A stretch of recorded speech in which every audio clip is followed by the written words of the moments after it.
Hi, I'm Christina and this is the start of a new weekly reading vlog. So it's Tuesday lunchtime now and I'm currently reading I'll Never Tell by Karin McKenzie. So this is a thriller and I am really enjoying it so far. I've read 166 pages, so I'm about halfway through. So just to give you a little taster of what it's about, it is split over two timelines. So 20 years ago, a girl called Amanda is found dead in a rowing boat at this camp. And now 20 years later, the owners of the camp have died in a sudden accident. And it's now down to their children to decide, are they going to sell the land, sell the property, or are they going to keep camp running? Now there are 5 children, there are 4 girls and 1 boy. But the father has stipulated in his will that they can't come to any decision on what's going to happen to the land until they work out the mystery of who killed Amanda. And he thinks that his son killed her. And he wants the girls to vote and decide unanimously if they think Ryan should be cut out of the will and if they think he's responsible for the murder of Amanda. Obviously, it could be one of the girls too, but I think our prime suspects are these 5 people. So the 4 sisters and the brother. Now, Amanda, it was actually best friends with one of the sisters and she fancied Ryan. So there's quite a few suspects, but most likely one of those siblings. And it's told through all of those different perspectives. So you hear from each of the siblings in turn, and the way that it is written, those voices are really, really distinct. So even from the very first chapter of hearing about Sean, Ryan, Margot, etc., you can definitely tell who's speaking and you really get a feel for individual characters really, really quickly. And the other thing that I like is that it keeps going back in time from the time of the murder to the present day.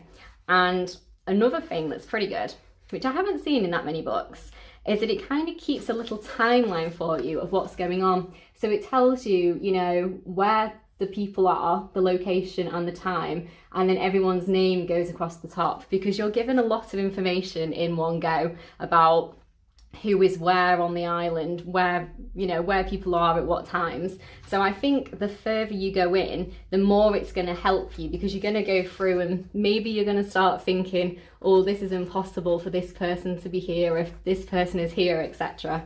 Or maybe as well, we're going to get told some bad information and you're going to go, actually, if that person's on back beach, that person can't be on secret beach, and you know that it's going to be a bit of a conflict of interest there. So I like the way that that's included. I think that's something that's quite unique about this book, which I quite like. So the thing I like most about this book so far is definitely the characters. The character development is absolutely brilliant, and the way it explores the dynamics between the siblings is also really, really good. I think even after just reading one chapter for a character, it feels like you actually know them. Really does dive deep into each character as a person, and you get a lot of backstory about them. And yeah, it just kind of feels like after just one chapter you really know what kind of makes them tick and what makes them different from the other characters. And I think that just shows that it's written really, really well, because sometimes in a book it can take you a good few chapters just to get a feel for a character, whereas this one, it is instant. I think after you've read one chapter per character, you really do know kind of who they are as a person, and I think that's really, really good. And then the other thing that I'm really enjoying is the sense of mystery. So I do have some theories as to who I think killed Amanda, and also the way that you're presented certain information and the way that some of the siblings perceive the other siblings. You can tell that there are a lot of secrets in this family, and I think there's a lot of lies that have gone down over the years, and I think there's going to be a lot of things revealed, kind of mysteries revealed throughout this book, over and above just the main mystery of who killed Amanda. So I think that's going to be great. And I also like the way they've thrown in this element of the girls having to decide whether they think their brother is guilty and whether he should be cut out of the will, because that is a massive decision. And the fact that the father never kind of came out and said, I think you're guilty, go to the police kind of thing. He's left it for after he died, and the decision is all on them. And some of them, you've got to think that, you know, you love your brother, but is he guilty? And I think that's been a question that's been in the family for about 20 years or so, and it's probably finally going to be uncovered. So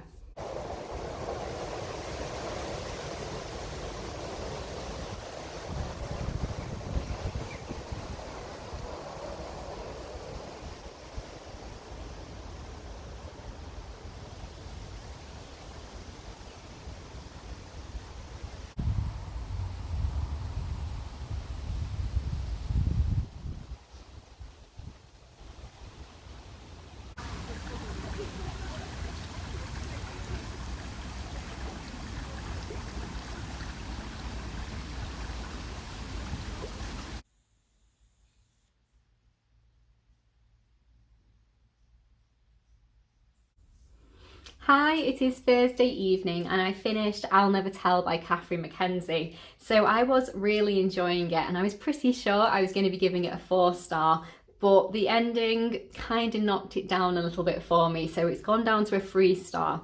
So I will say, yeah, the ending was a disappointment, and that's just the way it worked out.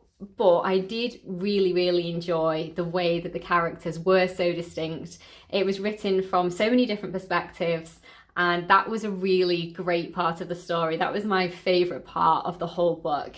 I think it's a shame that for me the ending kind of let it down, and that's just because when you have one of these kind of closed mysteries, you know it can only be one of these people. In that sense, it's kind of like an Agatha Christie mystery. You know one of these people is the killer. You know that from day one. You have your limited number of suspects and you're trying to figure out who did it. And I enjoy those. But when it gets to the stage and you're like, oh, in the ending, and you're like, no, it lost a little bit of something for me. And I think that's just because I found the ending a bit too convenient. And yeah, I wanted it to be someone else. I had my thoughts were on a few different people throughout the book, and then the person that it ended up being, I didn't really buy it. I didn't think it was really the way it was going to go. But it's also good to have a shock ending. It isn't someone that I had predicted, so that's always good. But sometimes it's nice to, it's nice to be right and see, yeah, I can see where that was going. So this is Karin McKenzie's 9th novel, but it's the first book I've read by her. I think if I were to see another one of her books, I'd definitely give it a go. I did enjoy it, and I do think that she writes characters absolutely brilliantly. So if you do enjoy a good character-driven mystery, like similar to Agatha Christie, that you enjoy there being a closed group of suspects, I think you'd really enjoy this. The only thing is, as well, not that much actually happens. It's not a thriller in that sense, which is kind of what I went into it thinking. It was going to be more of the thriller mystery vibe, but it's definitely more of a closed mystery. But considering not a lot actually happens, I was really enjoying it, and I would I'd definitely read another book by her. So I'm going to read next The Good Daughter by Karin Slaughter. This was on last month's TBR and now it's on this month's TBR, and I think it's because it's just such a big book. But this is the first ever Karin Slaughter book I'm going to read, and I'm really looking forward to it because she is such a massively popular thriller writer, and I just thought it was about time. You know, I want to see what I'm missing out on. So yes, I'm definitely looking forward to this. So it says at the bottom, for 28 years she's hidden the truth. Now her world is about to fall apart. And I'm just hoping it's going to be really good. So I think I'm going to go for a walk now, and then I might start reading this evening, or I might start afresh tomorrow lunchtime. So yeah.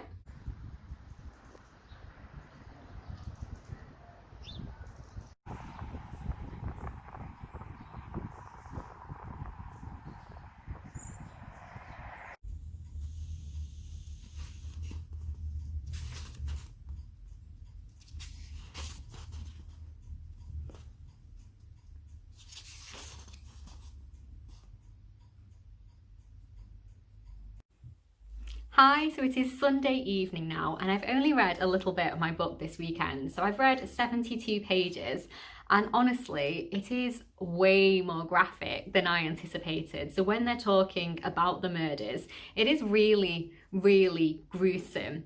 And some of the things that have happened, I'm just like, I'm not sure how much I'm liking it. I think it might be a bit too graphic for me.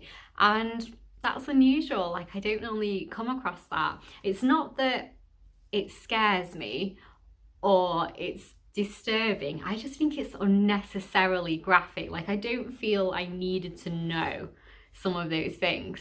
So I'm not sure whether to carry on reading it and, you know, give it a better go, or to just kind of say, look, I think this is too graphic for me and I don't think it's for me. Maybe that's just the way Karin Slaughter writes. Maybe she's not going to be my cup of tea. I'm not sure.